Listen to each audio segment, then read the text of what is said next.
एक न्यूज़ 24 देख रहे हैं। यहाँ पर मैं हूं आपसे ब्यूटी। पटना के चर्चित कोचिंग फायरिंग मामले में खान सर को फिलहाल अग्रिम जमानत नहीं मिली है।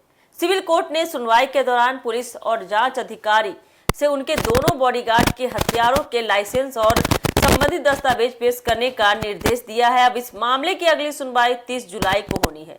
क्या है पूरा मामला, जाने विस्तार से। पटना के चर्चित कोचिंग फायरिंग मामले में खान सर की अग्रिम जमानत याचिका पर फिलहाल कोई अंतिम फैसला नहीं हो सका है। पटना सिविल कोर्ट में हुई सुनवाई के दौरान अदालत ने मामले से जुड़े कुछ अहम तथ्यों पर और स्पष्ट जानकारी मांगी। इसी वजह से कोर्ट ने जांच अधिकारी यानी कि आईओ और लोक अभियोजक को निर्देश दिया है कि वे खान सर के दोनों बॉडीगार्ड के हथियारों के लाइसेंस और उससे जुड़े सभी जरूरी दस्तावेज अगली सुनवाई में पेश करें।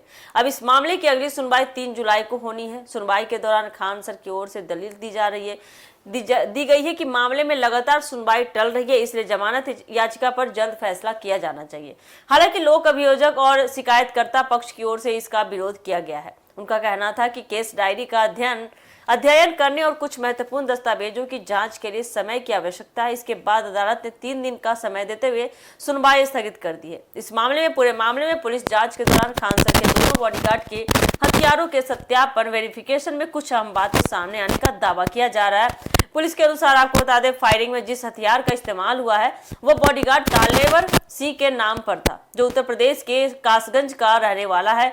जांच में यह सवाल भी उठ रहा है कि जिस लाइसेंस के आधार पर हथियार रखा गया था, क्या वह बिहार में सुरक्षा ड्यूटी के दौरान इस्तेमाल करने के लिए वैध था या नहीं।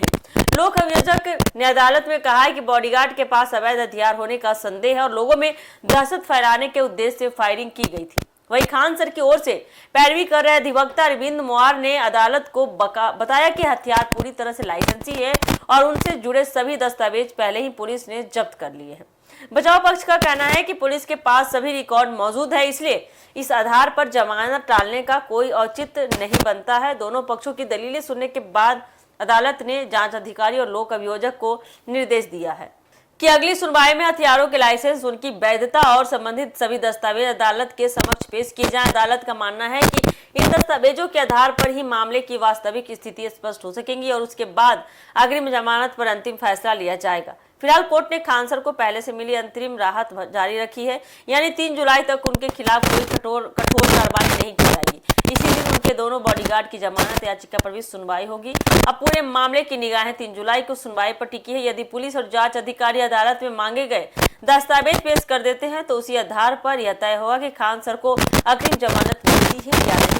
फिलहाल अदालत ने किसी भी पक्ष के दावों पर अंतिम टिप्पणी करने से परहेज किया है और मामले की सुनवाई जारी है। जैसा कि सूत्रों के हवाले से निकल कर आ रहा है कि देखिए, अभी तक तो उन्हें नहीं मिली है। 3 जुलाई को सुनवाई होनी है, तो क्या कुछ निकल कर आता है 3 जुलाई को देखना काफी दिलचस्प होने वाला है। फिलहाल के इस खबर में इतना ही। ऐसे अपडेट के लिए जुड़े हमारे एक न्यूज़ 24 के साथ। धन्यवाद।